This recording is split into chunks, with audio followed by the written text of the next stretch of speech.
साथियों, मैं doctor Jitendra Singh Rathore, government college Kherwara, वनस्पति शास्त्र विभाग। आज हम जीवाणुओं में संयुग्मन अर्थात कॉन्जुगेशन की चर्चा करेंगे। संयुग्मन की प्रक्रिया जीवाणुओं में सर्वप्रथम लैडरबर्ग एवं टॉटम नामक वैज्ञानिकों ने 1946 में ई कोलाई के प्रभेद 12 में खोजी। ई कोलाई जीवाणु मनुष्य के आहार नाल में सहजीवी के रूप में वृद्धि करता है। यह निम्नतम संवर्धन माध्यम पर सामान्य रूप से वृद्धि करता है। न्यूनतम संवर्धन माध्यम में शर्करा अर्थात ग्लूकोज, अमोनियम लवण व अन्य पदार्थों की मात्रा कम होती है। इस माध्यम पर संवर्धित होने वाले जीवाणु आवश्यक अमीनो अम्ल व विटामिन्स का संश्लेषण माध्यम के पदार्थों से स्वयं कर लेते हैं। ऐसे जीवाणु सर्वसंश्लेषी या प्रोटोट्रॉफ कहलाते हैं। लेकिन ई कोलाई के कुछ ऐसे प्रभेद भी देखे गए हैं जो न्यूनतम संवर्धन माध्यम पर सामान्य वृद्धि नहीं कर पाते हैं। अतः इन्हें संवर्धित करने के लिए माध्यम में कुछ विशिष्ट अमीनो अम्ल को मिलाना पड़ता है। ई कोलाई के ऐसे उत्परिवर्तित स्ट्रेन्स असर्वसंश्लेषी अर्थात ऑक्सोट्रॉफ कहलाते हैं तथा ऐसा माध्यम पूरक माध्यम या सप्लीमेंट्री मीडियम कहलाता है। लैडरबर्ग एवं टॉटम ने ई कोलाई पर अपने अध्ययनों में ऐसे ही 2 उत्परिवर्तित स्ट्रेन देखे। ये स्ट्रेन निम्न है जैसा कि इस चित्र में दिख रहा है। ई कोलाई के दोनों प्रभेदों को न्यूनतम संवर्धन माध्यम पर रखने से वृद्धि करते हैं और इनको अलग अलग पूरक माध्यम पर रखने पर वृद्धि नहीं करते हैं।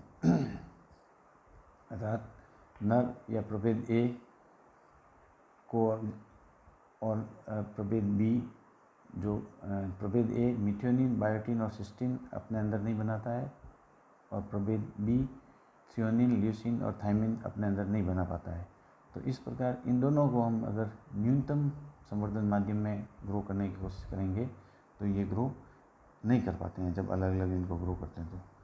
लेकिन अगर इन दोनों विभेदों का मिश्रण कर न्यूनतम संवर्धन माध्यम पर रखा गया तो इस माध्यम पर मादा विभेद तेजी से संवर्धित करते हैं। इससे यह निष्कर्ष निकाला गया कि विभेद ए से डीएनए का वह भाग जो थ्रियोनिन, ल्यूसीन व थायमिन के संश्लेषण की सूचनाएं कोडित करता है वह विभेद बी में स्थानांतरित हो जाता है। फलस्वरूप विभेद बी सर्वसंश्लेषी होकर न्यूनतम संवर्धन माध्यम पर वृद्धि करने लग जाता है।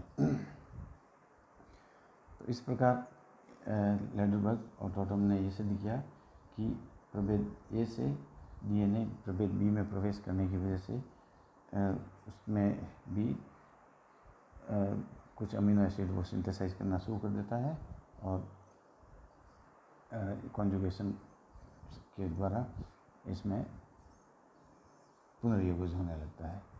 लैडरबर्ग एवं टॉटम ने संयुग्मन द्वारा समझाया। यह विधि संयुग्मन द्वारा समझाई जिसमें नर व मादा जीवाणु कोशिकाएं पास पास आती है और उसमें नर कोशिका या जिसमें नर कोशिका में मुख्य क्रोमोसोम के अलावा एक अतिरिक्त डीएनए उपस्थित होता है जिसको हम एफ कारक या एफ प्लाज्मिड बोलते हैं। ये दोनों कोशिकाएं जब नज़दीक आती है तो एफ पिलाई द्वारा या सेक्स पिलाई द्वारा इनके जहाँ संपर्क में आते हैं वहाँ संयुग्मन नलिका का निर्माण करती है और इस संयुग्मन नलिका जहाँ बनती है वहाँ दोनों कोशिकाओं की कोशिका भित्ति डिजॉल्व हो जाती है और इस प्रकार एफ फैक्टर या एफ प्लाज्मिड में एक कट डेवलप होता है और वो एफ फैक्टर एफ माइनस कोशिका में प्रवेश कर जाता है। इस प्रकार दोनों कोशिकाएं F+ कोशिकाएं में परिवर्तित हो जाती है। दूसरे प्रकार में ये जब कभी कभी F प्लाज्मिड बैक्टीरिया के या इकोलाई बैक्टीरिया के मुख्य क्रोमोसोम के साथ जुड़ जाते हैं, ऐसी अवस्था को हम एपिसोम बोलते हैं। और इस अवस्था में जो सेल को हम हाई फ्रीक्वेंसी रिकॉम्बिनेंट सेल बोलते हैं। इस स्थिति में कोशिका की रिकॉम्बिनेशन की फ्रीक्वेंसी 1000 गुना बढ़ जाती है।